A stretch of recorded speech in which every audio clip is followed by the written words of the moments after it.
안녕하십니까? 자, 우리 오늘 취득세 들어갈 차례죠? 293조. 맞나요? 어디 가는지 네 마음대로 가세요. 맞죠? 예, 취득세 가겠습니다. 자, 일단 취득세, 우리 지방세에서 여러분 가장 근간이 되고 기본이 되는 부분입니다.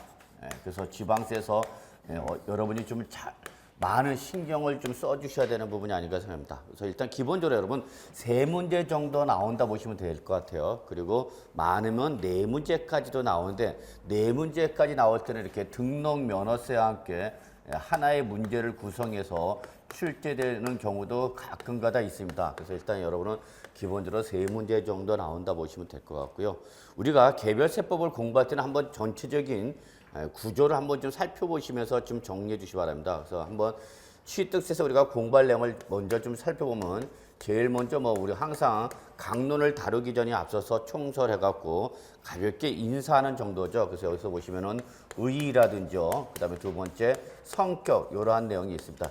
이 부분은 시험에 출제될 가능성은 거의 없다라고 보시면 될 것 같아요. 그래서 가볍게 인사말 정도로 보시면 될 것 같고요.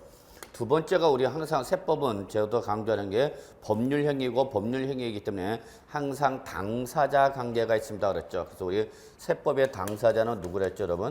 과세권자와 납세 의무자와의 관계죠. 예. 그래서 이때 과세권자라는 것은 우리가 조세총론에서 지방세는 지방세 종류마다 과세권자가 다를 수 있습니다. 그래서 기본적인 내용으로서 정리를 했었고요. 납세 의무자, 당연히 취득세 납세 의무자 되는데, 자, 이때 이 취득세 납세 의무자는 시험에 아주 잘 나오는 부분입니다. 그래서 별표 3개 좀 표시해 두시고요. 역시 2016년도 시험 대비로도 얼마든지 출제될 수 있는 부분이다라는 거 잊지 마시기 바라겠습니다. 자, 그 다음에 세 번째 이제 우리가 과세 여부를 판단해야 되겠죠. 결국은 조세 의사결정에서 제일 먼저 이루어지는 부분이 이것이 아닐까 생각합니다. 과세를 하는 거냐 안 하는 거냐. 그러면 일단 기본적으로 과세 여부를 판단할 때는 기본적으로 두 가지가 있습니다. 첫째, 과세 대상. 과세 대상. 어떤 것을 취득하면은 취득세 과세하겠느냐 그 얘기죠. 그 다음에 두 번째, 그 다음에 비과세. 지방세법에서 열거하고 있는 재산을 취득했더라도 일정한 요건을 충족하면 조세정책 목적이나 기타 경제정책 목적상 과세를 하지 않겠다라는 것이 바로 비과세가 되는 겁니다. 그래서 일단 설명을 드리기로 하고요. 자, 그 다음에 세 번째가 우리 취득세는 하나가 더 들어갑니다. 취득의 개념이라는 게 있어요. 취득의 개념. 즉 취득세에서 말하는 취득에 대한 정의를 좀 내려보자는 얘기죠. 그리고 어느 정도까지를 취득한 거를 볼 것이냐 이런 내용을 다룬 부분이 파트 다였어. 순서가 조금 바뀌었는데 상관없어요. 그래서 과세 대상으로 확정이 되면 이제 우리 네 번째로 정리할게요, 여러분. 바로 뭐냐면 취득 시기라는 시간적 기준입니다. 언제 취득한 걸 볼 거냐?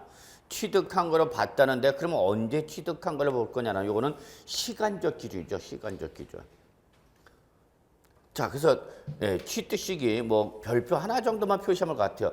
과거에는 시험에 잘 나왔어요. 잘 나왔는데 워낙 과거에 많이 나오다 보니까 요즘에는 최근에는 단독 문제는 잘 못 나오고 있지만 그래도 여러분 좀 정리해 두셔야 되고요.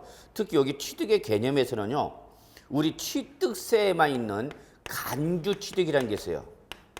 요 규정은 오로지 취득세만 존재하는 규정입니다. 간주 취득이라는 것이 있는데 이 부분 매우 중요합니다. 거의 시험에 나온다 보시면 될 것 같아요. 그래서 비과세는 여러분이 통째로 외우실 필요는 없고요. 제가 강조하는 부분만 좀 봐두시면 될 것 같고요. 자, 그 다음에 다섯 번째가 이제 어떤 시간적 기준으로서 이 취득 시기를 살펴봤으면 결론은 이제 얼마여라는 과세 표준에다가 세율을 곱해서 과세 표준에다가 세율을 곱해서 산출세액이 나오는 거죠. 결국 우리가 세법을 공부하는 건 이겁니다. 얼마예요? 그래서 과표에다 세율을 곱해서 산출세액이 나오는데 이때의 이 산출세의 계산 요소인 이 과세표준과 세율은 여러분 반드시 시험에 나온다 보시기 바랍니다. 나온다 그러냐? 편하게 생각하시고 여러분이 좀 잘 정리해 두셔야 되는 부분이에요. 그 다음에 이제 여섯 번째가 부가징수죠. 이렇게 세액이 계산이 됐으면 어떻게 납세의무를 이행할 것인가? 어떻게 납세물을 이행할 것인가라는 내용인데 이 부분은 단독 문제는 물론이고 여러분 종합 문제로도 충분히 출제됩니다. 그래서 여러분 준비해 두셔야 되는 부분이죠. 그러니까 어떤 분이 별표 다 치고 있네. 다 치진 않았어요. 그리고 별표 개수가 다릅니다, 여러분. 틈틈이. 그래서 여러분 요런 내용을 우리가 취득세에서 공부한다 보시면 될 것 같고요. 이런 내용이 기본적으로 취득세만 나오는 게 아니라 등록면허세나 재산세나 종부세나 양도소득세 등에서 기본적인 구조입니다. 그래서 이러한 목차별로 그러니까 여러분이 취득세 등을 공부할 때 취득세, 등록면허세, 재산세, 종부세, 양도세를 공부할 때 그냥만 외우지 마시고 전체 구조를 잡으시면서 비교하실 필요도 있을 것 같아요. 그래서 취득세에서 다른 내용이 이런 정도다라고 보시면 될 것 같네요. 자, 요 정도 해놓고요. 우리 입문 과정으로서 우리가 한번 취득세에서 확인할 내용 좀 정리하도록 합시다. 자, 293쪽 보시기 바랍니다. 제일 먼저 역시 총론이 나오고 있죠, 여러분. 총론은 크게 두 가지입니다. 그렇죠? 의의와 성격. 한번 잠깐 볼까요? 취득세가 뭐냐? 거기 나왔네요. 일정한 재산의 취득행위 자체를 포착해서 거기에 담세력을 인정하여 그 취득자에게 부과하는 지방세를 취득세라 합니다. 라고 말했어요. 근데 거기에는 사실은 아주 중요한 말이 빠져 있네요. 일정한 재산의 취득행위. 여기서 취득은 뭘 취득하는 거라죠, 여러분? 꼭 기억해 두셔야 돼요. 뭘 취득하는 거죠? 소유권을 취득하는 거죠, 여러분. 꼭 기억해 두셔야 돼요. 과세 대상으로 열거하고 있는 재산에 뭐를 취득하는 거다, 여러분? 소유권을 취득하는 겁니다. 그러니까 이건 아주 중요한 조건이에요, 여러분. 가끔가다 놓쳐요. 그래서 취득세는 이 과세 대상인 재산의 소유권을 취득할 때입니다. 그러니까 소유권 외의 권리는 취득세 과세 대상이 될 수 있다 없다? 없다라는 거죠. 여러분 민법에서 권리 들어가셨나요 혹시? 그죠. 니 거나 하라 이씨 남의 것까지. 다른가 뭐 지금 뭐 하고 있는지 기억이 안 나죠 전혀. 뭐 나가는지. 우리 매일 바뀌는데 우리는 하루하루 지나가면 항상 새롭게 진행이 되죠. 연속이 없어 우리는 그냥 항상 그날 그냥 그날. 민법에서 배워요. 이제 각종 권리를 배우실 텐데 그 수많은 권리 중에서 여러분 놓치지 마십시오. 뭐를 취득하는 거다 여러분? 소유권을 취득했을 때 물건 자체가 아니라 물건이 뭐를 취득했을 때 여러분? 소유권을 취득했대. 근데 그러한 소유권을 취득하는 뭐가 있어야 되는 거예요 여러분? 행위. 취득하는 뭐가 있어야 되는 거다? 행위가 있죠. 자, 우리 여기 수많은 부동산이 있잖아요 여러분. 그러면 그 부동산 자체가 취득세 과세 대상이 아니라 그 부동산의 소유권을 뭐하는 취득하는 행위가 일어나야만 취득세가 부과되는 거죠, 여러분. 근데 거기 이런 말이네요, 여러분. 밑줄 한번 쳐주시죠. 담세력. 그냥 의미만 이해하시면 돼요. 시험에는 안 나와요. 담세력은 글자 그대로 여러분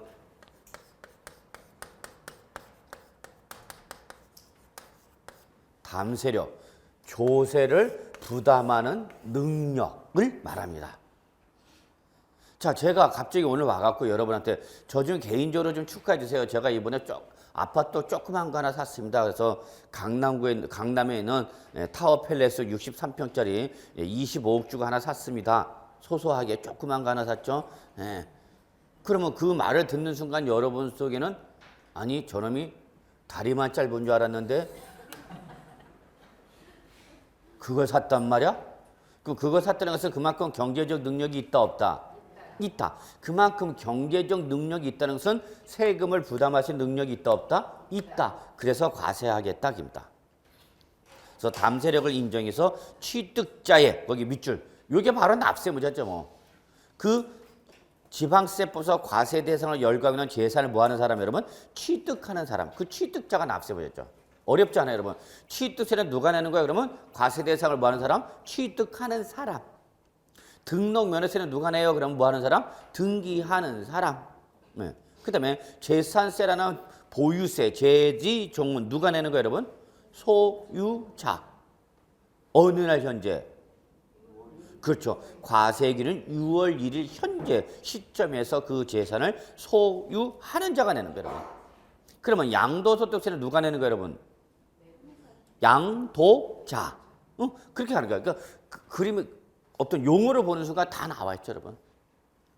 그래서 제가 가끔가다 이렇게 한자를 좀 쓰는데 한자를 쓰는 것은 요즘 젊으신 분들은 한자를 잘 공부를 안 해서 잘 어려워하시는데 조금은 연세 드신 이렇게 좀 뭐라 그럴까 한자를 공부하신 분들은 오히려 한자가 표의 문자이기 때문에 금방 의미가 전달되지 않나 해서 이렇게 좀 써봅니다. 사실은 어제 합격자 모임이 있었어요. 본 학원에. 근데 독특하게도 조선족 우리 중국 동포님이 한 분이 계셨어요. 그래서 그분이 합격하셔갖고 오셔갖고 많은 말은 나누지 않았어요. 그분이 아주 서투른다. 근데 그분이 가장 공부하기 어려운 게 뭐였을까요? 한글이 제일 어려웠대요. 그래서 그런 분도 붙네요, 여러분. 그래서 제가 두 번째요. 예전에도 한 10년 전에도 한번 그 조선족 동포가 그 우리나라 와갖고 뭐 살면서 이렇게 하다가 시험을 봤는데 그분 항상 볼 때마다 제가 인상이 좀 서글서글하고 좋으시고 미소를 항상 띄고 있어서 어떻게 공부 잘 돼서 이렇게 물어보면은 그냥 대답을 안 하고 그냥 씩 웃기만 하고 그랬는데 나중에 보니까 학교자 모임에서 보니까 그분이 조선족 분이더라고요. 그래서 공부할 때 제일 어려운 게 한글이었다. 그 말씀하시더라고요. 우리는 한글이 제일 쉬운데. 그러니까 여러분 충분히 할 수 있어요. 그래서 시험 보는 내년 시험 보는 날까지 포기만 하지 마십시오. 제발 좀. 포기하지 말고 그냥 꾸준하게 공부하신 분. 역시 어제 학교점 모임에서도 많은 분들을 보였지만은 똑같아요. 여러분 별거 없어요. 그냥 그 시험 보는 그날까지 그냥 꾸준하게 제가 봤을 때 거의 변동이 없는 분들이 다 수업 시간에 항상 있던 분들 그분들의 결론은 그래서 뭐 좋은 시간 가졌는데 하여튼 뭐 좋았어요. 자 그래서 여러분 하여튼 뭐 그런 자신감을 가지시고 뭐 우리 내년 꼭 우리 학교점 모임에서 뵈야죠. 학교점 모임에서 한번 진하게 놀아봅시다. 어저께 같은 날은 아저씨도 다 용서해줘. 집에 안 들어가도. 그동안 고생했기 때문에 하루 정도는 풀어줍니다. 안 풀어준 건 외임수죠. 그래서 한번 여러분 그런 진한 맛도 한번 느껴보셔야죠. 자, 그래서 한번 이렇게 의의 한번 보시고 여러분 성격 잠깐 볼까요? 자, 뭐 성격이 시험에 나오지는 않아요. 근데 이 성격이라는 것이 취득세의 전반을 나타내는 특징이기 때문에 말씀드려요. 자, 거기서 1번 제일 기본적인 성격이 여러분 밑줄 좀 쳐주세요. 행위세. 취득세 가장 기본적인 성격은 행위세입니다. 지방세법에서 열거하고 있는 과세 대상 재산의 뭐를 소유권을 뭐 할 때 취득하는 행위가 일어날 때 부과되는 성격의 조세다. 그래서 이걸 뭐라 표현한다 여러분? 행위세. 그러다 보니까 이 취득세는 항상 어느 시점을 기준으로 과세하냐? 행위 시점을 기준으로 과세합니다. 행위 시점.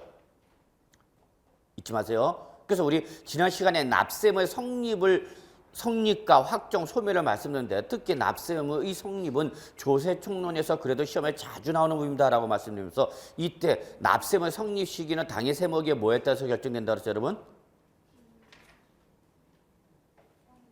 성격. 그래서 저는 자꾸 지난 걸 물어봐요. 그래 자꾸 여러분 떠올리기 때문에. 그래서 납세의 성립은 당해 세목에 뭐에 따라서 결정된다 여러분? 성격에 따라서 결정됐어요. 그 다음에 납세의 확정은 당해 세목의 부과 징수 방법에 따라서 결정됩니다. 그게 포인트랬어요, 여러분. 그걸 기억하라고 했어요. 그러면 이때에 행위세는 행위 시점을 바로 납세의 성립 시기로 한다 그래서 취득세는 과세 물건을 뭐 하는 때? 취득하는 때 바로 그게 행위세라는 거죠. 그래서 항상 취득세의 가장 기본적인 성격은 무슨 세다 여러분? 행위세다. 취득이란 행위가 있어야만 납세 의무가 발생하는 거죠. 근데 이 행위세는요 특징이 뭐냐면 특징이 그냥 부담 없이 들으셔도 돼요 여러분. 얘는 어떤 일시적 우발적인 성격을 띠고 있죠. 일시적 우발적으로 성격을 띠고 있다는 것이 행위세의 가장 중요한 특징입니다.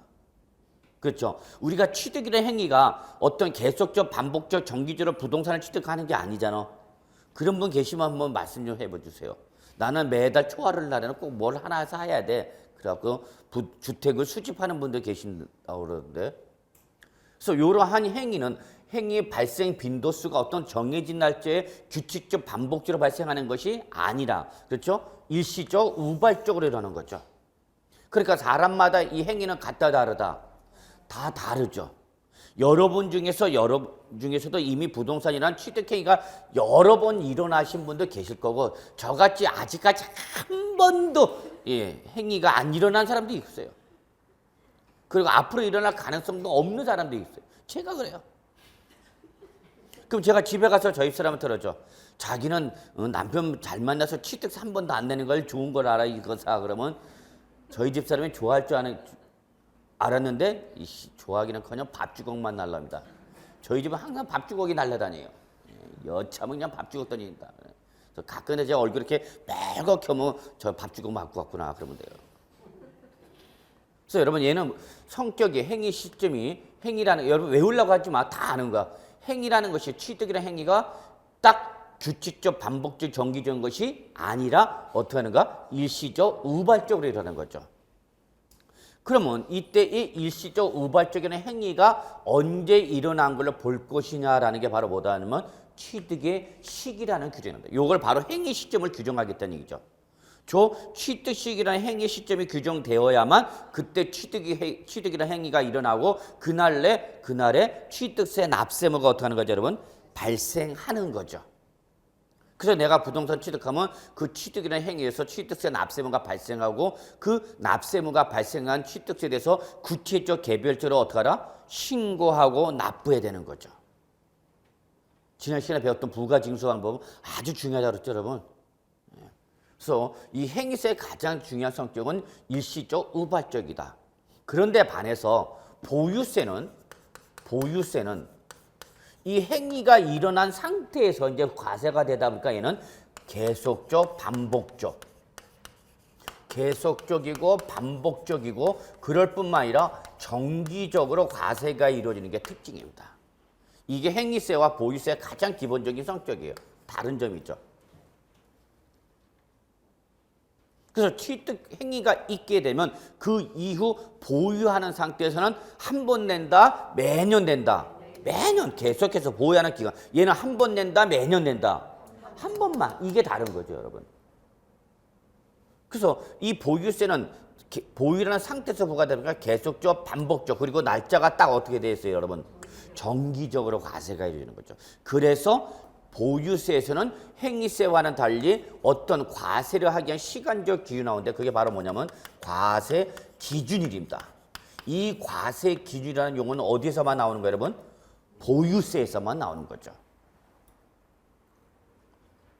그러니까 보유세에서는 과세 시점을 결정할 때 뭐를 반드시 잡아야 되는 거예요, 여러분? 과세 기준일을 잡아야 되는 거죠. 그런데 행위세는 그런 것이 없기 때문에 언제 행위가 일어난 걸로 볼 거냐라는 것이 바로 보다 취득하는 때라는 취득 시기라는 규정이 그래서 나오는 거죠.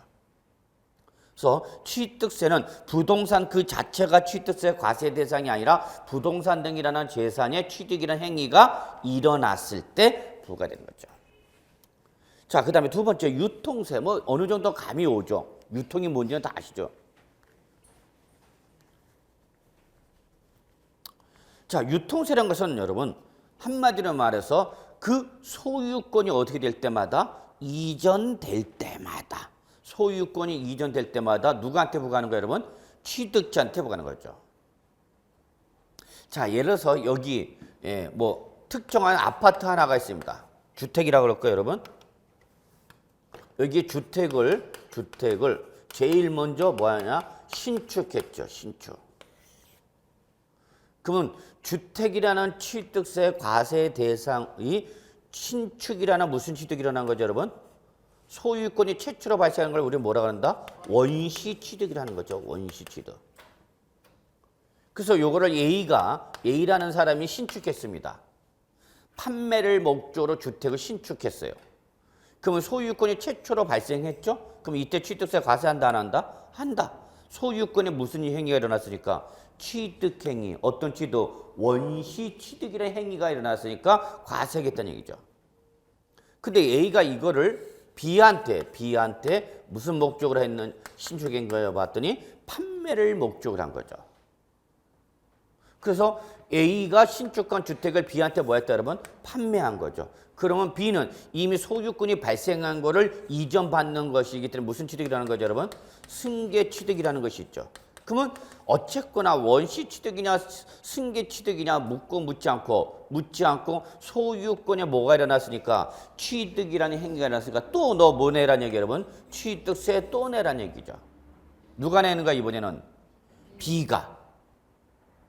그래서 드디어 주택을 취득해서 첫날 밤을 보내게 됩니다.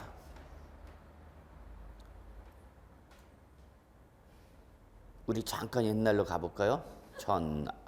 오빠와의 그 첫날 밤. 그 오빠가 지금 오빠인지는 확인할 수는 없지만 첫날 밤 그렇죠 여러분. 가슴이 막 뛰어.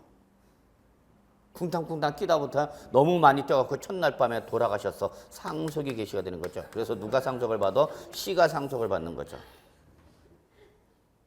그러니까 항상 첫날 밤은 우황청심원도 필요하죠. 자, 그래서 B가 사망함으로써 C가 뭘 받은 거예요, 여러분? 상속받죠. C가 뭘 하면서 상속받죠? 웬죄수 그러면서 받는 거죠. 무슨 취득이니까? 상속이나 무상 취득이 일어났죠. 상속이나 무상 취득이 일어났죠. 그러면 어쨌거나 이 취득의 형태는 관계이시 없이 취득세 과세 대상인 재산의 소유권이라는 취득 행위가 일어났으니까 어쨌거나 C 너도 또 뭐 내라? 취득세 내라 그 얘기죠, 여러분. 하나만 더 합시다. 그러다가 불길해. 나는 이거 다른 사람한테 넘길래 뭐 하는 거예요, 여러분? 징역. 그래서 D가 징역을 받습니다. 역시 무슨 취득이 일어나죠, 여러분? 무상 취득. 그러면 또 무상 취득이냐 관계이시 없이 과세 대상의 소유권이라는 무슨 행위가 일어났을까? 취득이라는 행위가 일어났을까? 또 과세한다는 얘기죠. 그럼 지금 제가 여기서 말씀드리고 싶은 건 뭐냐면 과세 대상의 물건은 몇 개인데 하나인데 물건은 한 개인데 취득세는 지금 몇 번 과세됐어요, 여러분? 이 사례에 따르면 4번. 어떻게 된 거예요, 여러분? 소유권이 발생해서 뭐 할 때마다 이전될 때마다 소유권이 이전될 때마다 죄송합니다. 거북한 소리가 났네요. 자, 그래서 소유권이 이전될 때마다 그 취득자한테 부과된다. 그래서 이렇게 소유권이 이전될 때마다 부과된다. 그래서 이걸 뭐란다, 여러분? 유통세라 합니다. 한 번만 들으시면 돼요. 앞으로 이제 1월달 내년 본 내용 들어갈 때 이런 거 설명 뭐 드리지 않아도 되겠죠. 그 다음에 세 번째. 역시 대물세라 했죠? 우리가 조세 총론에서 대물세, 대인세 설명드렸어요. 그래서 특히 대물세는 성격상 이거 꼭 기억하라죠, 여러분? 대물세는 무슨 과세가 된다, 여러분? 개별 과세가 된다. 개별 과세다. 내가 여러 번의 취득 행위가 일어났다. 그러면 그때는 취득자가 저이지만 그 저를 보는 것이 아니라 취득이란 물건을 보기 때문에 그 개별 과세가 이루어지고 무슨 세를 정한다, 여러분? 비례세를 정하는 거죠. 그래서 옆에다 하나 적어놓으세요. 이러한 대물세의 가장 전형적인 것이 취득세다 보니까 여러분 취득세는 개별 과세의 비례세를 적용하다 보니까 옆에다 적으세요. 누진세율이 없습니다. 하나만 적어놓으세요. 누진세율이 없습니다. 취득세는 누진세율이 발생하지 않습니다. 왜 누진세율이 발생 안 한다고? 대물세로서 과세 물건별로 뭐 하기 때문에 여러분? 개별 과세이기 때문에. 그럼 요거 잠깐 보세요. 요거는 물건이 하나인데 소유권이 이전될 때마다 부과된 거죠. 그럼 대물세는 A라는 사람이 갑이라는 사람이 A라는 사람이 물건을 하나, 둘, 셋, 넷 올해 4개를 취득했대. 4개 취득 행위가 A 명이 일어난 거죠, 여러분. 그러면 대물세와 대인세의 차이점은 대인세는 누굴 봐라? 사람을 봐라. 그러면 사람의 명의로 이 사람을 기르서 과세한다 말해서 대물세는 뭘 봐라? 물건을 봐라 그 얘기죠. 과세 물건. 그럼 비록 A 명의로 몇 개의 취득이 일어났지만 4개의 취득이 일어났지만 이거를 합해서 과세하는 것이 아니라 각각의 개별적으로 과세하겠다는 얘기죠. 개별적으로.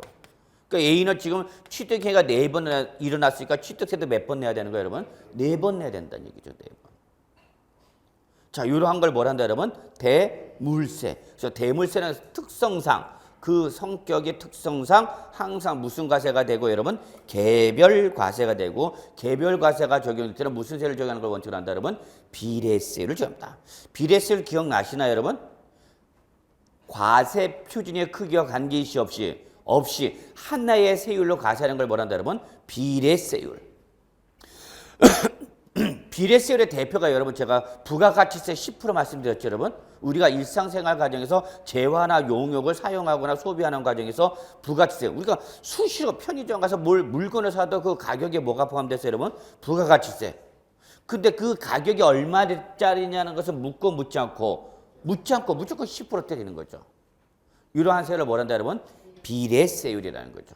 취득세도 똑같아요. 다만 취득의 유형에 따라서 적용되는 세율은 다르지만 예를 들어서 매매일 때에는 매매를 취득할 때는 무조건 취득세는 기본적으로 몇 프로 하냐면 4% 과세합니다. 4%. 매매를 취득하면.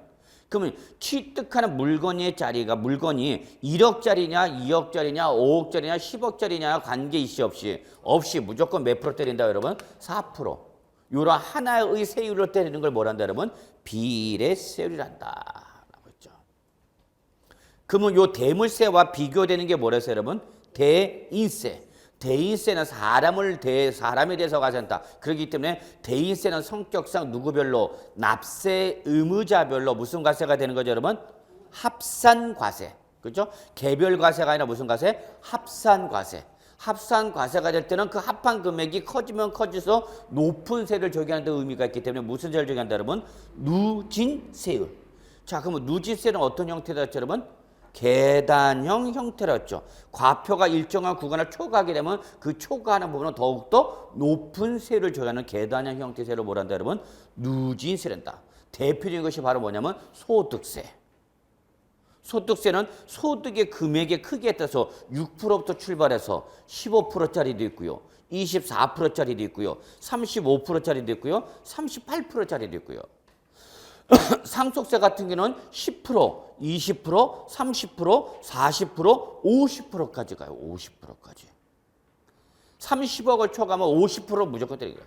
그러니까 1억까지는 10%, 1억을 초과해서 5억까지의 4억 원이 해당하는 부분은 20%, 5억을 초과해서 10억까지 해당하는 5억 원의 부분에 대해서는 30%, 10억을 초과해서 30억까지 해당하는 20억에 대해서는 40%, 30억을 초과하기는 뭐냐 무조건 무한대로 50% 과세하는 거죠. 이게 무슨 형태야? 계단 형태. 10%, 20%, 30%, 40%, 50%. 그러니까 과표가 커질수록 세율이 어떻게 되는 거죠, 여러분? 높은 세율. 이것이 무슨 세, 여러분? 대인세. 그런데 취득세는 이와 반대로 전형적인 무슨 세, 여러분? 대물세다 그 얘기죠. 그 다음에 네 번째, 응능과세란 말이 있네요. 응능과세. 응능과세는 글자 그대로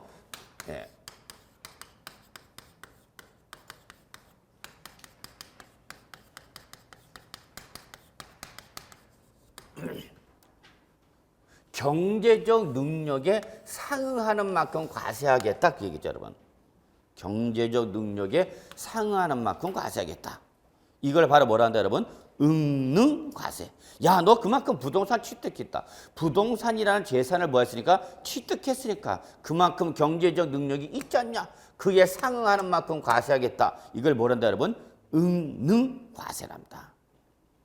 그래서 우리 부동산세법은 여러분 응능과세로 생각하세요. 부동산세법은. 우리가 공부하는 부동산세법은 다 무슨 과세다? 응능과세입니다. 부동산이나 뭘 갖고 있으니까? 재산. 단. 재산세 같은 경우는 여러분 응익과세란 말이 나옵니다. 응익과세. 저 한 글자만 달라요 여러분. 여기는 응능과세인데 여기는 무슨 과세야? 응익과세. 그래서 이 재산세만 독특하게 응익과세 성격을 띱니다. 그러니까 재산세는 이런 놈이 시험에 나왔던 거죠. 재산세를 설명하는 가지고서 잘못된 것에 넣고 재산세는 응능과세 성격을 띠긴다. 그럼 맞아 틀려? 틀려요. 재산세는 재산을 보유함으로써 인해서 발생하는 수익에 또는 이익에 대해서 과세하기 때문에 응익과세란 말이 나오는데 특히 재산세에서는 무슨 말이 나와야 된다 여러분? 응익과세. 그리고 재산세가 아니면 다 무슨 과세란 말이 나와야 된다 여러분? 응능과세. 이 말이 나와야 된다. 그래서 우리가 배우는 취득세, 등록면허세, 종합부동산세, 양도소득세 다 응능과세인데 재산세만 튑니다. 그러면 출제원은 항상 튀는 놈을 좋아합니다. 잊지 마세요. 출제위원은 뭘 좋아한다? 튀는 놈을 좋아합니다. 튀는 놈. 비교되거나 튀는 놈을 좋아합니다. 이게 여러분이 공부 요령이에요. 그래서 이런 것도 좀 나중에 우리 또 비교 정리하니까 너무 이렇게 민감하게 반응하지 않으셔도 되고요. 5번째 갑시다. 무슨 과세냐? 실질과세. 요거 밑줄. 자, 그리고 옆에다 여러분 실질과세 원칙이라고 해서 하나 좀 글자를 추가해 주시 바라겠습니다. 실질과세 원칙. 이 실질과세 원칙이라는 것은 여러분 우리 세법에서 적용되는 가장 기본적인 원칙이 하나입니다. 세법상 기본 원칙의 하나입니다. 세법상 기본 원칙 중에 하나입니다. 그러니까 제가 여기서 세법상 기본 원칙이라니까 대부분의 모든 조세의 기본이며 공통적으로 적용되는 원칙이라는 얘기죠.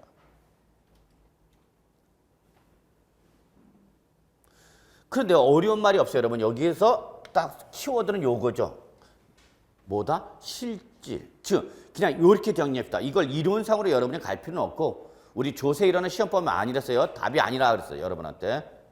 절대 조세 이론에 관련된 내용을 가지고 여러분한테 답을 요구하지는 않습니다. 그런 건 공인회계사나 세무사들한테 물어보는 거고, 여러분은 그냥 가볍게 보는데 이렇게만 정리하시면 돼요.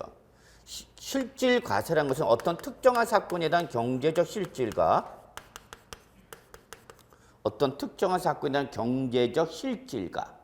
그에 따른 법률상 형식이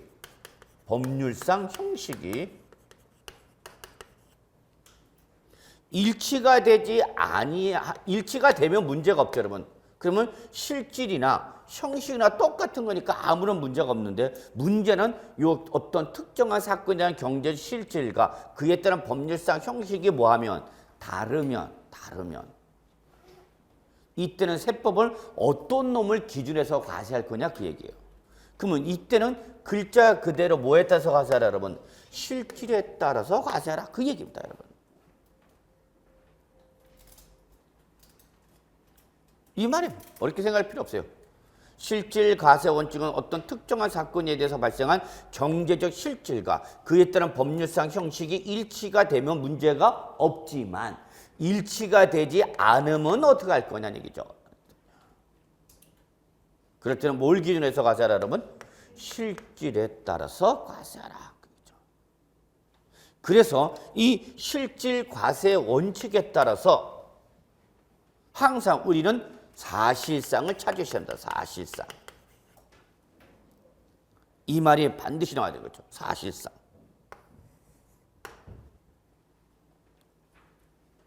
그래서 실질 과세 원칙에 따라서 사실상을 찾아야 되는데 예외적으로 이 사실상이란 말을 확인할 수가 없다. 사실상이란 걸 확인할 수 없다. 그때는 할 수 없이 사실상에 따라서 사실상을 가지고 확인해야 되는데 사실상이 객관적으로 확인이 안 된다. 확인할 수 없다. 모르겠다. 불분명하다. 그때는 어쩔 수 없죠. 어디로 가는 거예요, 여러분? 공부상이나 형식상으로 가는 거죠.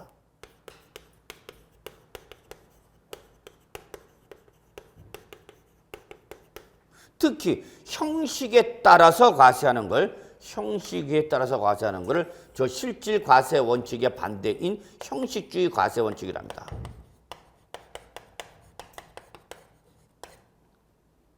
형식주의 과세 원칙은 실질 과세 원칙의 반대다라고 보시면 돼요. 그러면 형식주의는 실질에 따라서 과세하라, 형식에 따라서 하라. 형식에 따라서 과세하라는 얘기죠. 요런 것, 그래서 요 실질 과세가 기본 원칙인데 예외가 무슨 주의다, 여러분? 형식주의 과세입니다. 이 형식주의 과세 원칙을 취하고 있는 게 바로 뭐냐면 등록 면허세입니다. 우리 부동산 세법 중에서 유일하게 형식주의를 취하는 놈이 바로 등록 면허세입니다. 그러면 출제는 뭘 좋아한다? 튀는 놈을 좋아한다. 그러니까 이 등록 면허세는 무슨 주의다, 여러분? 형식주의다. 최근에도 이런 게 시험에 나오는 거죠, 뭐. 자, 등록 면허세를 과세할 때 사실상의 현황과 공부상의 현황이 다르다. 등기부상에 나타나는 거와 사실상의 현황이 다르다. 그러면 실질 과세 원칙에 따르면 뭘로 과세해야 되는 건데? 사실상. 근데 등록 면허세는 실질 과세 원칙을 취하는 것이 아니라 무슨 주의를 취한다 그러면? 형식주의. 그러니까 등록 면허세를 과세를 할 때는 사실상의 현황과 공부상의 현황이 다르면 뭐를 기준해서 과세해야 되는가? 공부상. 이게 최근에 나왔던 문제입니다. 등록 면허세에서. 이런 문제도 나와요, 여러분. 기본적인 문제도 많이 나와요, 여러분. 기본할 때 보면 많은 분들이 우습게 해갖고 아예 그런 건 안 들어도 되지 않냐? 개뿔 같은 소리예요. 기본을 모르는데 어떻게 확정이 되냐고. 그리고 나중에 심화단 계 확장하게 되면 그때 이제 못 쫓아오는 거죠. 기본 개념이 안 되니까. 그때는 어떻게 하면 좋아요? 어떻게 하면 좋아? 그러면 나는 어쩌란 말이냐? 7월달, 8월달 게시판에 질문 올라오는 것 중에 하나가 그동안 세법을 공부 못했어요. 민계공하느라고. 지금이라도 세법 하려면 어떻게 하면 좋아요? 기초과정 듣지 말까요? 기본과정 듣지 말까요? 심화과정 들을까요? 특강이 들을까요? 이런 질문 많이 올라요. 그러면 정말 스트레스 쌓이고 짜증나요. 세법은 시간 투입 안 하고 해도 나오냐? 그렇지 않아요, 여러분. 기본 개념이 흔들려 버리면은 어려운 것도 못 하는 거죠, 뭐.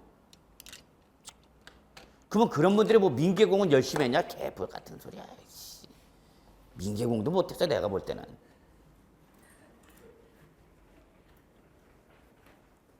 악담을 하라 그러는 거죠, 지금. 자, 요 중요한 개념이에요, 여러분.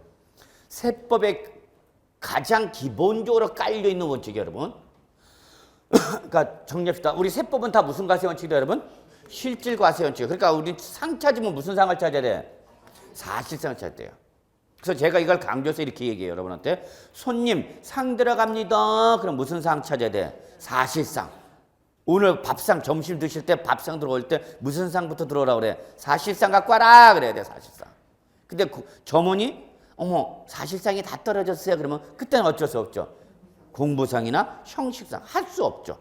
요런 개념을 가지고도 여러분이 우리 세법이 전개가 되고 세법이 전개되는 과정에서 시험에 잘 나오는 거예요, 여러분. 진짜요. 예를 들어서 다음 페이지 잠깐 한번 보시겠습니까? 294조. 매니에 이런 말이 있죠, 여러분. 엄격한 무슨 주의? 실질주의. 뭐에 따라서 가사라? 실질에 따라서. 그래서 부동산 등의 취득은 밑줄 뭐를 하지 않았어도 등기 등록을 하지 않았다 하더라도 사실상 뭐 했으면 취득하면 거기 무슨 말 나왔나요, 여러분? 사실상이란 말 나오죠. 사실상. 사실상 취득하면 우리 취득한 걸 본다 안 본다? 본다. 그래서 과세하겠다는 얘기죠. 그러니까 이거 여러분, 내가 매매로 소유권을 취득했어. 근데 매수자가 뭐를 안 하고 있는 거야? 등기를 안 하고 있는 거죠. 그러면 형식적 요건은 지금 취득이 일어났어, 안 일어났어? 안 일어났죠. 아직 등기부상이 명의 이전을 안 했단 말이야. 근데 실질은 잔금을 지급하고 내가 그 부동산을 점유해서 사실상 독점적 배타지로 사용할 수 있을 뿐만 아니라 언제든지 사용, 수입, 처분할 수 있는 사실상은 취득했다는 얘기죠. 그럼 우리 세법은 이걸 취득한 거를 볼 거냐 말 거냐를 판단할 때 비록 형식상으로는 취득이라는 요건이 완벽하게 갖춰지지 않았다 하더라도 사실상 네가 뭐 했으면 취득했으면 등기를 했는지 안 했는지를 묻지 않고 과세하겠다는 얘기죠. 묻지 않고. 그게 바로 뭐다 여러분? 실질 과세 원칙이죠. 근데 잠깐 우리 한번 그냥 쭉 넘어가 봅시다. 어디 가냐면 등록 면허세 가보세요, 여러분. 299조. 299조. 네, 한번 갑시다. 거기 납세무자 한번 좀 봐보세요. 메뉴에 납세무자. 사실상 취득자가 아니라 여기는 등록하는 자로서 명의 그 등기 명의를 만데 자 여기 동그라미 여기 뭐라고 동그라미 쳐야 되냐면 외관상. 무슨 말이 안 났어 여기는? 사실상이란 말이 안 났지. 사실상이라. 제가 그랬잖아요 여러분. 하여튼 상이 나면 무슨 상부터 튀어나와요? 사실상인데 얘는 사실상이란 말이 없어. 절대 사실상이란 말이 못 나와요. 왜? 등록면에서는 왜? 등록면에서 무슨 일을 취하니까 형식주의 과세를 원칙을 취하기 때문에 절대 등록면허세란 등록면허세는 어떤 말이 나올 수 없다? 사실상이란 말이 절대 나올 수가 없습니다.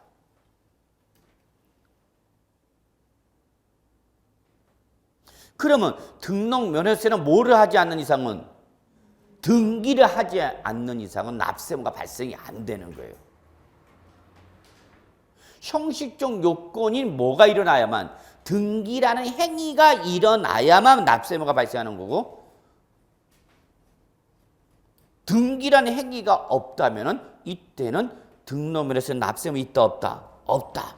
그래서 남들은 다 무슨 과세 원칙을 취한대? 실질 과세 원칙을 취한대 등록면허세만 무슨 주의를 취하는 거예요, 여러분? 형식주의 과세 원칙을 취하는 거죠. 등록면허세야, 등록면허세야. 남들은 다 실질 과세 원칙한데 왜 너는 형식주의를 가니? 물어봐야죠. 그럼 얘는 또 글로 갈 수밖에 없는 뭐가 있겠다? 사연이 있어. 구구절절.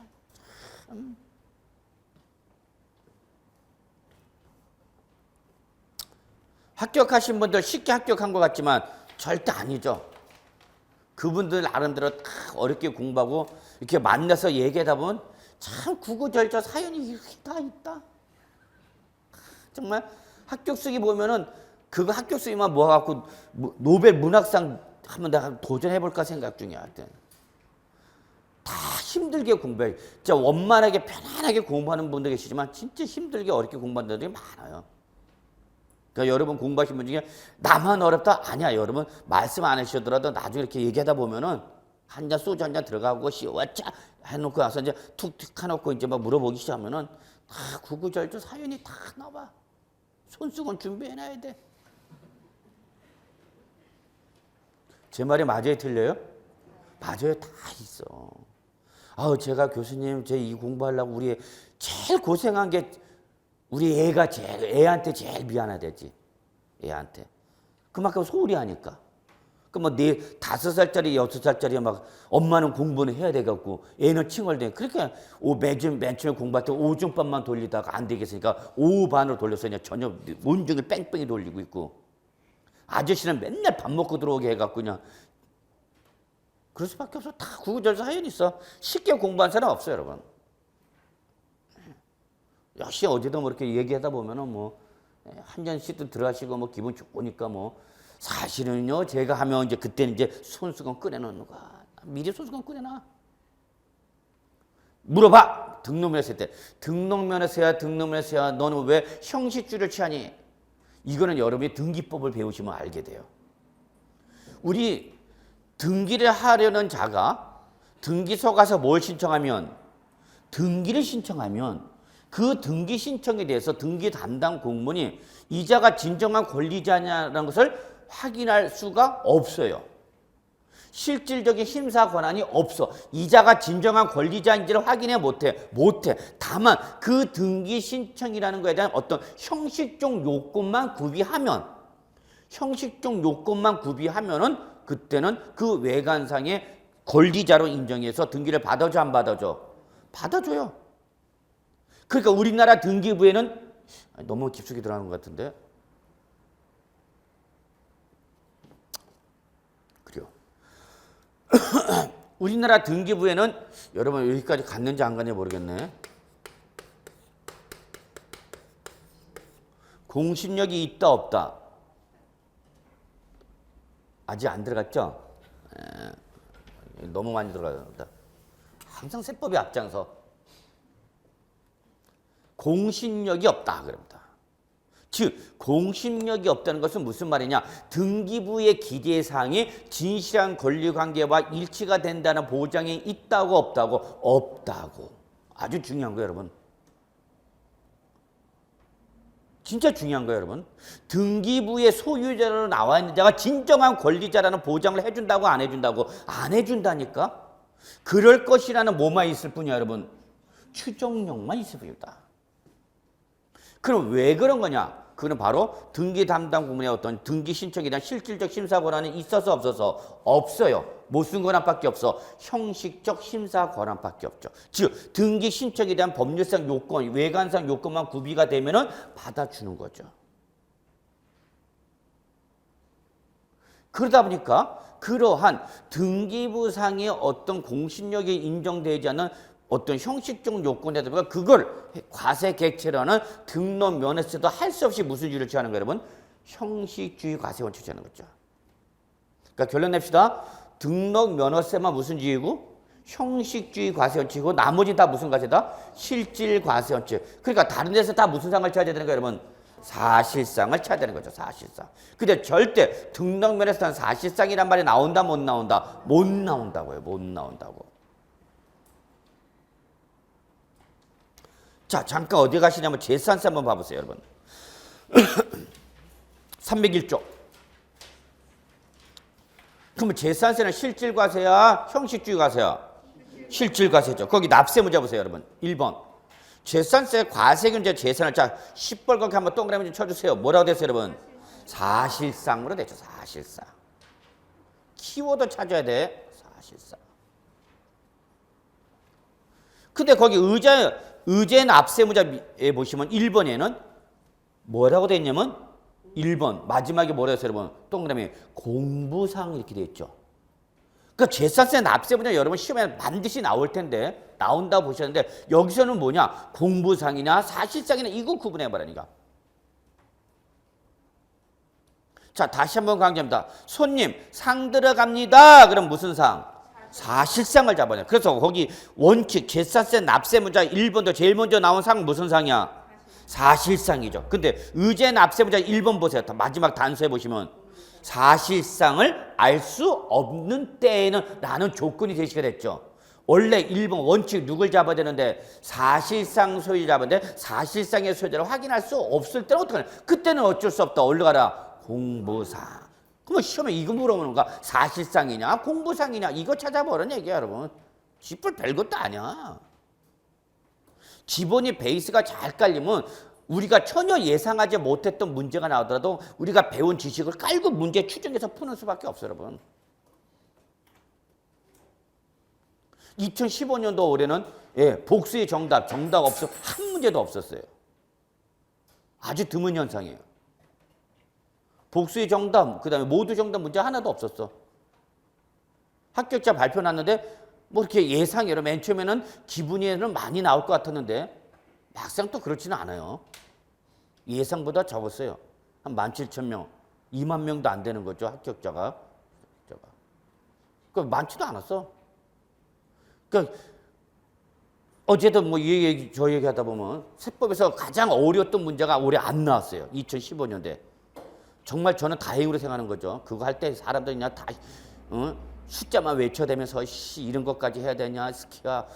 그래서 중간에 나간 사람도 많았는데 다행히 세법에서도 어렵다는 그런 부분 문제가 한 3개 정도가 매년 어렵게 나오던 부분이 안 나와버려서 그러니까 전반적 난이도 어떻게 된가? 쉬워진 거죠.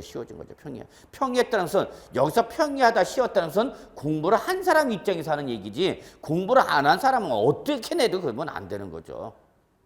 제 말이 맞죠? 쉽다 평이했다는 것은 누구 입장에서 하는 소리야? 공부를 하신 분 입장에서 그래도 어려운 문제가 안 나왔다 얘기하는 거지.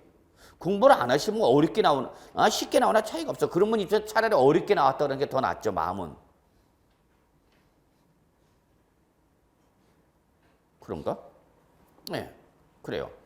그래서 지금 제가 얘기하고 싶은 건 거기도 납세 문제 보시면 항상 세법은 실질 과세 원칙에 따라서 무슨 상을 찾아다 여러분? 사실상. 근데 시험에 조건이 붙었네. 사실상을 확인할 수가 없다면 그때는 어쩔 수 없다. 그때는 어디로 가라? 공부상으로. 다 이런 거 시험 나오는 거예요, 여러분. 자, 그래서 여러분, 요 실질 과세 원칙 무척이나 제가 취득세에서 우리 세법 전반에 적용되는 가장 기본 원칙이기 때문에 제가 시간을 좀 뽑으면서 설명을 드렸던 부분이기 때문에 좀 잘 좀 정리해 주실 필요가 있는 부분이다라는 걸 말씀드렸습니다. 그래서 293쪽 다시 옵니다. 자, 성격 알아봤고요.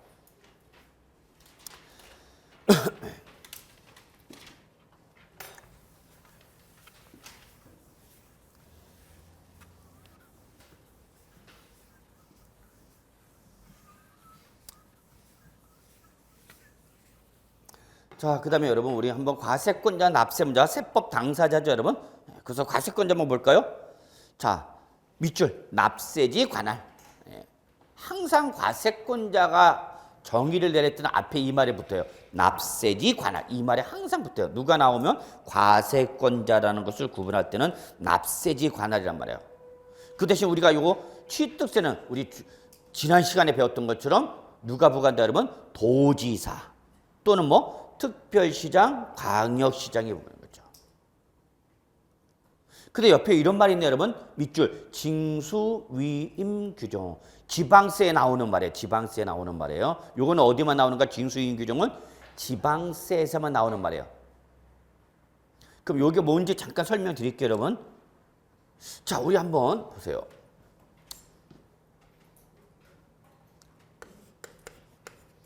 경기도 뭐 의정부시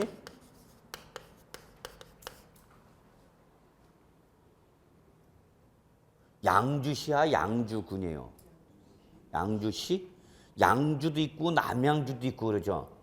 네, 제가 자꾸 남양주가 입이 베껴갖고 저쪽 구리에서 강의를 할 때는 거기 다 남양주 사람들이었어. 이렇게 남양주.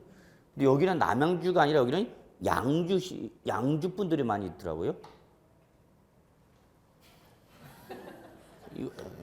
미안해요. 예. 그래서 제가 2015년도 수험생 중에 제가 성함을 저는 뭐 물어볼 수도 없고 모르니까 그냥 제가 이렇게 그냥 별명을 붙여버립니다, 그냥.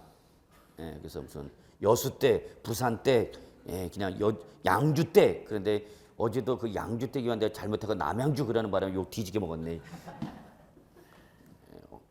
자, 경기도 의정부시 요거 있다. 뭐 밀락동. 의정부시는 구가 없죠. 구가 없나요? 예. 자, 그럼 보세요, 여러분.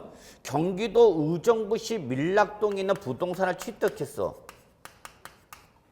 그러면 이때 이 밀락동에 소지하는 부동산의 취득에 대한 취득세 과세권자는 누구예요, 여러분? 누구랬어? 거기 나왔잖아. 누구야? 경기도 도지사가 과세권자랬죠. 즉 취득세는 누가 먹어라? 도지사가 먹어라 그랬죠. 자, 여기에 대해서 이 부동산에 대해서 재산세 때릴 때는 누구랬죠, 여러분? 재산세는 시장, 군수, 구청장이 랬죠, 여러분. 그러면 이거 재산세는 누가 먹어라? 의정부 시장이 먹어라. 이렇게 지방세는 지방세 종류마다 과세권자가 다르다 그랬죠, 여러분? 예. 그러면 물론 의정부시에도 경기도 도청이 제2청사가 있대요. 의정부시 계신 분 안 계신가? 제2청사가 있다면서 경기도 의정부시에도 제2청사가 있대요. 근데 그걸 무시해버리고 자, 그러면 어쨌거나 의정부시에 있는 부동산을 취득했으니까 취득세 과세권자는 누구다 여러분? 경기도 도지사. 그러면 경기도 도지사한테 취득세 신고해야 되는 거죠. 그럼 경기도 도지사 만나러 갑시다. 그럼 어디로 가야 돼? 도청으로 가야 되잖아. 도청이 어디 있어요? 수원이 있어요, 수원. 물론 의정부에도 이청사가 있지만 그거 무시해버리고 경기도 도청이 어디 있다고 여러분? 수원에 있잖아, 여러분. 그러면 취득세 신고하러 어디까지 가야 되는 거예요, 여러분? 어디에서? 여러분 의정부에서 수원시 한번 가봤어? 죽음이다. 왜냐면 의정부시에서 서울 통과해서 수원 내려가야 되잖아. 전철 타도 한없이 가야 돼. 한없이 가야 돼. 예전에 제가 저쪽 번동에서 살 때 경기대학교 강의를 나가는데요. 경기대학교 강의를 나가려면은 번동에서 저기 청량역까지 나가고 청량역에서 수원 가는 전철 타면은 그냥 거기서 자는 거야. 그만 가도 계속 가는 거야. 그럼 나중에는 지쳐갖고 푹 쓰러지면 나중에 누가 대걸레자로 다리를 툭 치는 사람 아줌마 있어. 그러면 그게 종점이야. 그리고 다 왔어요. 종점이야. 그래. 그럼 거기서 내려가고 수원에 내려가고 또 다시 이제 경기대학교까지 또 기어 들어가는데 정말 징그럽더라고. 내가 이렇게까지 강의를 뛰어야 되나 싶기도 하고. 그러니까 저는 먹고 살라고 갔지만 이 사람은 세금 내는 것도 짜증나 죽겠는데 그걸 신고하러 어디까지 가야 되는 거야, 여러분? 수원시까지. 이해하세요? 무슨 말인지? 그 너무 힘든 거야. 그러면 이때 경기도 도지사가 과세권자지만 이때는 광역지방자치단체 등이 부과하는 지방세는 도청까지 가려면 너무 원거리가 나올 수 있죠. 그러니까 너무 불편한가. 그러면 그때 도청까지 오지 말고 시장, 군수, 구청장한테 신고하라 그 얘기야. 그럼 이 사람은 어디 가서? 의정부시 가서 취득세 신고하라 했습니다. 그러면 의정부시가 받아줘서 그걸 누구한테 보내준다는 얘기 여러분? 경기도 도지사한테 보내주겠다. 요거 납세 의무의 편의를 도모하게 한 제도를 바로 뭐라 하냐면 여러분 징수위임 규정이랍니다. 요거를. 무슨 말인지 이해는 되세요 여러분? 하나만 예를 더 들게요. 자, 경상남도 거제시에 있는 부동산을 취득했어. 경상남도 거제시에 있는 부동산 취득했대 여러분. 그럼 취득세 과세권자는 누구예요? 도지사야. 그러면 경상남도 도지사죠. 그럼 어디 가야 돼? 도청 가야 되죠. 도청이 어디 있는지 아세요? 창원에 있어요. 창원. 그러면 거제에서 어디까지 와야 되는가? 창원. 창원 오려면 여러분 거제에서 통영, 충무를 지나서 고성을 지나서 마산을 지나서 와야 돼요. 그럼 오다가 쓰러져 오다가. 그러면 거제시에 있는 부동산 취득하면서 취득세 내려고 요 창원까지 오니까 너무 불편해 안 불편해? 불편해. 그러니까 여기까지 오지 말고 그냥 누구한테 하라는 얘기야? 거제시장한테 취득세 신고하라는 얘기야. 그러면 그걸 받은 거제시장이 누구한테? 경상남도 도지사한테 어떻게 했다? 센터링 해주겠다. 요런 규정을 뭐라 한다 여러분? 징수위임 규정. 그래서 징수위임 규정은 항상 누가 과세권자일 때야? 광역지방자치단체장이. 광역지방자치단체장이 부과하는 지방세 때는 광역지방자치단체장한테 하지 말고 누구한테? 기초지방자치단체장한테 신고하라. 납세무자는. 그러면 신고를 받은 기초지방자치단체장이 시장, 군수, 구청장을 누구한테? 광역시장한테 보내주겠다 그 얘기입니다. 그래서 요거는 광역지방자치단체장이 과세권자일 때 적용되는 지방세의 규정입니다. 요런 규정을 뭘 한다고 여러분? 징수위임 규정. 자, 그럼 우리 여기 서울이니까 합시다. 자, 서울특별시 노원구에 있는 부동산 취득했어. 그럼 서울특별시 노원구에 있는 부동산 취득했으니까 지방세법상 취득세 과세권자는 누구야? 서울특별시장이죠. 그럼 어디까지 가야 돼? 시청까지 가야 되죠? 예. 그럼 오지 마라. 여기까지 오지 말고 누구한테 하라? 구청장한테 하라. 노원구청장. 그럼 여러분 편하죠. 이런 규정을 뭘 한다고 여러분? 징수위임 규정이라 한다. 요거는 어디서만 나오는 규정이다? 지방세. 요거는 여러분 시험에는 안 나와. 그냥 의미만 이해해 주시면 돼요. 의미만. 나중에 우리 기본서 나오다 보면 요런 규정이 나와. 그럼 이 규정이 바로 징수위임 규정입니다. 라고 말씀을 드릴까? 물론 그때 또 말씀드리도 못 알아듣겠지만 그게 뭔데? 우리 공부한 적 없다 그럴 텐데. 예. 자, 그 다음에 납세지 한번 보죠. 여러분 납세지는 이런 말이네요. 납세지는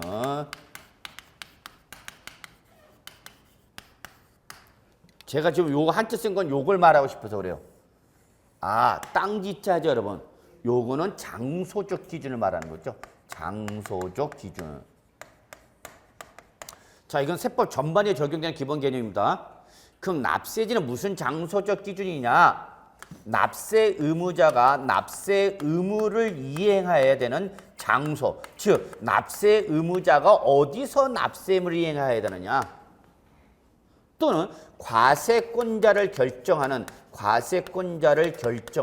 장소적 기준을 바로 뭐란다 여러분? 납세지라 하는 겁니다. 납세지.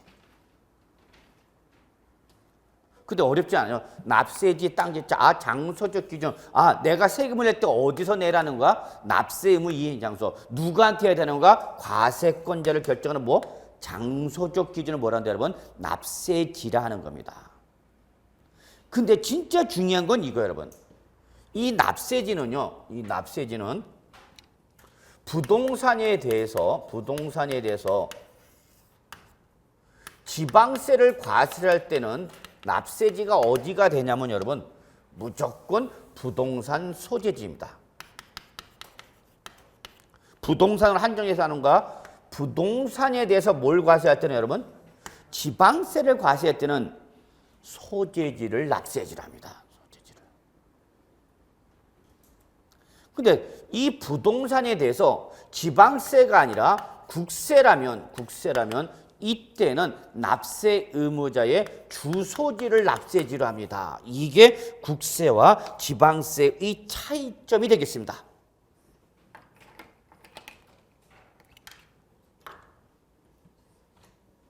요거 꼭 구분하셔야 돼요, 여러분. 요런 기본적인 내용도 시험에 나와요. 이런 기본적인 내용도.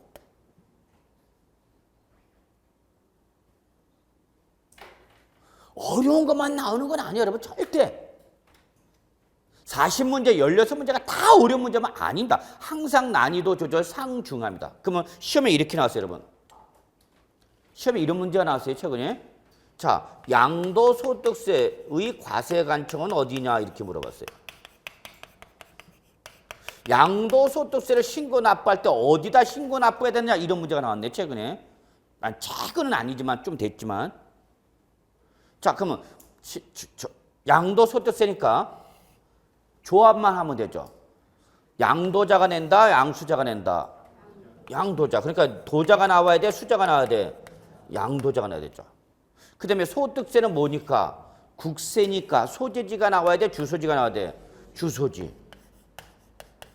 관할하는 국세니까 뭐가 나와야 되는가? 이거 나온 거예요, 여러분. 이게 답이죠, 뭐. 이런 문제도 나와, 쉬운 문제도. 요거를 이제 출제의 문제를 만드는 거죠. 1번, 양도자의 주소지를 관할하는 지방자치단체.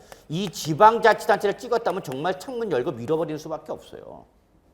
아니, 국세인데 왜 지방자치단체가 나와? 지방자치단체는 어디 때 나오는가? 지방세 때 나와야 되나? 근데 지금 양도소득세는 국세를 물어봤는데 지방자 말도 안 되는 거죠. 또 한 번에 이렇게 1번, 2번, 1번, 2번, 3번 이제 이렇게 하는 거죠. 양도 물권 소재지. 이번에는 요걸 바꿨네. 주소지를 살짝 뭐로 바꾸고 소재지를 바꿔놓고 세무서. 4번은 요걸 관할하는 지방자치다. 이런 식으로 오선지 만드는 거죠, 여러분. 이런 문제 나오면 이건 출제는 여러분부터 맞으라고 내는 거예요? 틀리라고 내는 거예요? 이건 정말 맞으라고 드리는 겁니다. 그래도 한 개 맞춰야 될 거 아니냐, 민수야. 16개 다 틀리면 어떡할래? 그래도 꿋꿋하게 틀리죠. 이거 외우는 게 아니다고. 이런 기본적 개념을 갖고 접근하면 되는 거죠. 당연히 양도세는 항상 이거 그렇게 얘기합니다. 나중에 제가 다시 물어봐요. 그러면 이제 또 헷갈려요. 양도소득세는 써져 있잖아. 누가 내는 거다고? 도자가. 근데 소득세는 지방세니까 국세니까 올라와야 되는 거고 주소지 그리고 당연히 누가 나오는가? 세무서. 이게 문제냐고. 초딩도 알겠다. 이거 설명해 놓으면은.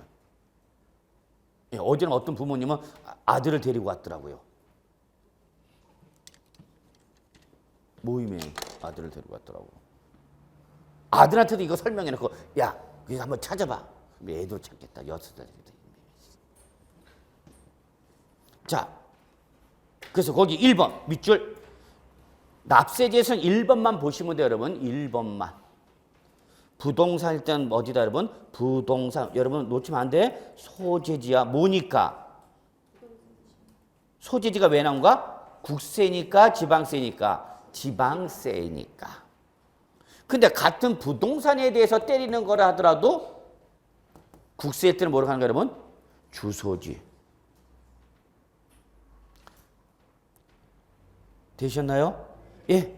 일단 뭐 1교시는 여기까지 하죠. 예. 좀 쉬겠습니다.